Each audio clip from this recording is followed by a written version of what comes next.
Ramakrishna শরণম YouTube চ্যানেলে সকল রামকৃষ্ণ ভক্তমণ্ডলীকে স্বাগত।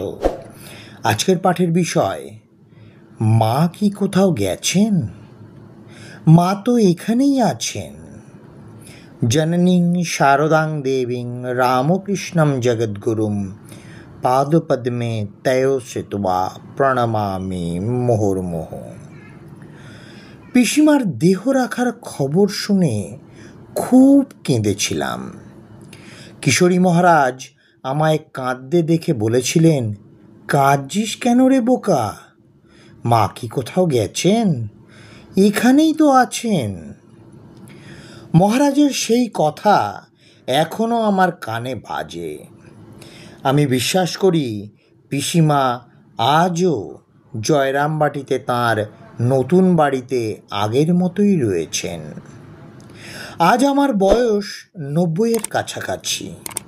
এখন খাটার ক্ষমতা নেই, তবু এখনও রোজ জয়রামবাটি আসি হলদি থেকে। পিসিমার উঠোনটা ঝাড় দিই। আমার বিশ্বাস পিসিমা এখনও এই উঠোন দিয়ে হাঁটেন। মহারাজরা আমার প্রসাদ পাবার ব্যবস্থা করে দিয়েছেন। তাঁরা বলেন, তোমাকে এই বয়সে এত কষ্ট করে আর ঝাঁট দিতে হবে না। তোমার যখন খুশি আসবে এবং প্রসাদ পাবে। আমি এখনও রোজ আসি, প্রসাদ পাই, কিন্তু ঝাঁট দেওয়া বন্ধ করিনি। কারণ ওই উঠোন দিয়ে যে পিসিমা এখনও হাঁটেন, তাই প্রাণের তাগিদে উঠোন ঝাড় দিই। পিসিমার নতুন বাড়িতে এলে আমি যেন আবার আমার সেই ছোটবেলায় ফিরে যাই। চোখের সামনে বেড়ালগুলোকে দেখতে পাই পিসিমার টিয়া পাখি গঙ্গারামকেও। দেখি পিসিমা যেন নতুন বাড়ির দরজায় দাঁড়িয়ে আছেন। আমাকে বলছেন, বাবা শান্তি, দেখে আয় তো গরু চড়িয়ে রাখাল ফিরে এলো কি না। বড় দেরি হয়ে গেল, ও না খেলে আমি তো খেতে পারবো না। পিসিমার পা ছড়িয়ে বসার ছবিটা আমার চোখের সামনে যেন জীবন্ত হয়ে ভাসে।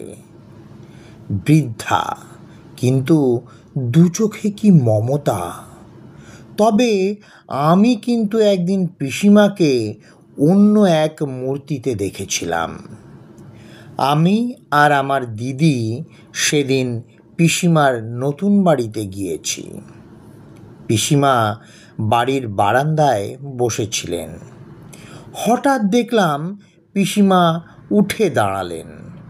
অবাক হয়ে দেখলাম, পিসিমার মতো দেখতে, কিন্তু এ কোন পিসিমা? যুবতী, ঢলঢল দিব্য কান্তি, পিঠের দিকে চুল সব খোলা, যেন পায়ের কাছে ভুঁয়ে ঠেকে গেছে, ঠিক যেন মা কালীর মতো।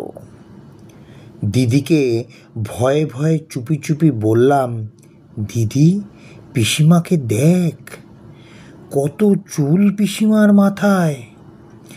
দিদিও একই দৃশ্য দেখতে পেল।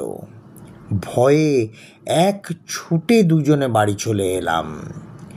পিসিমার সেই মূর্তি আজও আমার মনে আছে। আজকের পাঠের তথ্যসূত্র, পিসিমার কথা, শান্তিরাম দাস। এই শান্তিরাম দাসের মৃত্যু হয় 1996 সালে। জয় মা শারদা, জয় মা শারদা, জয় মা শারদা, জয় ঠাকুর রামকৃষ্ণ পরমহংসদেব, জয় স্বামী বিবেকানন্দ মহারাজ।